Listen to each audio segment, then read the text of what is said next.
And I spoke to Tanya Plibersek, excuse me, I spoke to Tanya Plibersek, the Deputy Opposition Leader and Shadow Education Minister, a short time ago.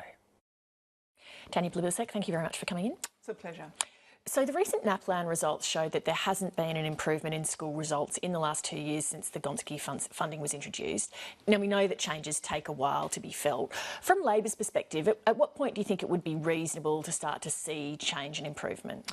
Look, changes do take a while, and that's a point's been made by a number of the education ministers and education academics, but of course you would expect to see improvement over time when the Gonski funding is properly and fully implemented. What we see now is a very half-hearted attempt from the federal government to cover up for the fact that they're not properly committed to full Gonski needs-based funding approach. We know that Christopher Pyne, when he became the Education Minister, actually said to the states that hadn't previously signed up for the Gonski funding that they could sign up with no strings attached. They wouldn't have to maintain their own funding and they wouldn't have to do any of the other educational reform issues that we wanted states and territories to do with extra funding. I think Simon Birmingham's quite right to say that it's not just about extra dollars, but it is about how you spend those extra dollars, and you can't make the improvements we want to without extra dollars. So are you saying then it's either the full package or you see no results? You can't see... I'm just wondering, there has been extra money going over the past 2 years, so why? No, not at all. And in fact, if you talk to schools, if you talk to principals and teachers, they'll tell you the sort of improvements. Maryland's high is one example. They've seen a 5% improvement in attendance. They've seen a 14% improvement in kids handing in their assignments and work. But they've seen the number of students offered a university place double in just 3 years. I could give you a million examples like that from principals I've talked to or schools I've visited. But to see the big system-wide changes, to see the big lift in the international scores that we hope to see over years will take some time, and it will take a continued focus on extra funding, yes, for sure, but also on reforming the system. There are certain topics around which politicians work really hard to find consensus. The line usually is, this is too important for politics. National security is one of those things. Indigenous recognition is one of those things. Why can't education be on that list? Well, I think there are a number of things that we do agree about. We all agree that we need to lift the bar for young people going into teaching as a career, that we want to really make teaching a profession of choice for our brightest students.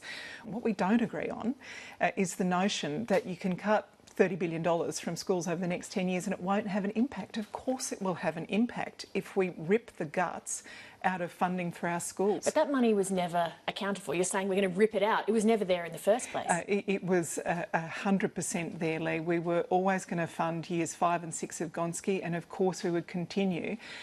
We expected to meet the standard of 95% of the student resource standard for schools by 2019.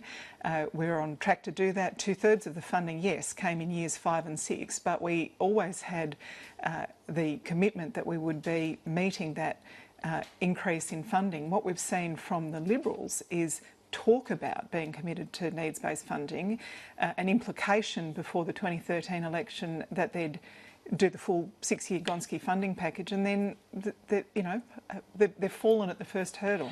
If we can turn to some other matters, Essential Media released a poll this week that found almost half of Australians would support some sort of limits on Muslim immigration, and they repeated the poll because they thought at first surely that result can't be right, and they got the same result the second time.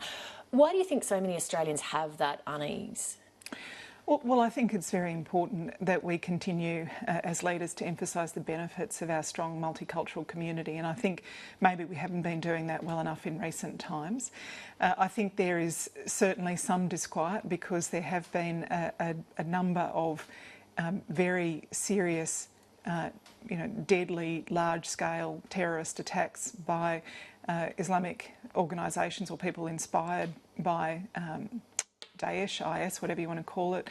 This does give people a feeling of disquiet, and it's very important that as leaders we need to continue to say that our best protection against extremism is working with the vast majority of the Islamic community in Australia that completely, wholeheartedly, thoroughly rejects this type of attack.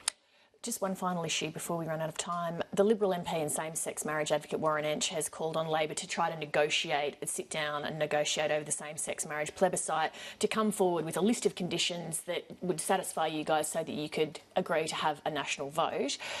Why can't Labor do that in the interests of seeing same-sex marriage happen as soon as possible? Well, same-sex marriage could happen as soon as possible, could happen in the next parliamentary sitting week if Malcolm Turnbull wasn't beholden to the right wing of his But Liberal compromise Party. is essential in politics, as you know. They've got the plebiscite there. Why can't you guys try to find a way to meet them halfway on that? Well, we're still talking to affected communities about the plebiscite in this period before Parliament goes back. And in fact, I had a meeting yesterday with 2010, which is a gay and lesbian youth counselling service here in New South Wales.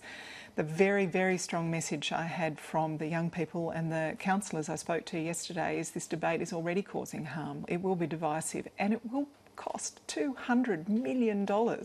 You know, in my electorate, I've got a health service for homeless people that's shut. It's closed after 40 years of operation because the federal government can't find $900,000 a year, but they can find $200 million to have this expensive, divisive debate.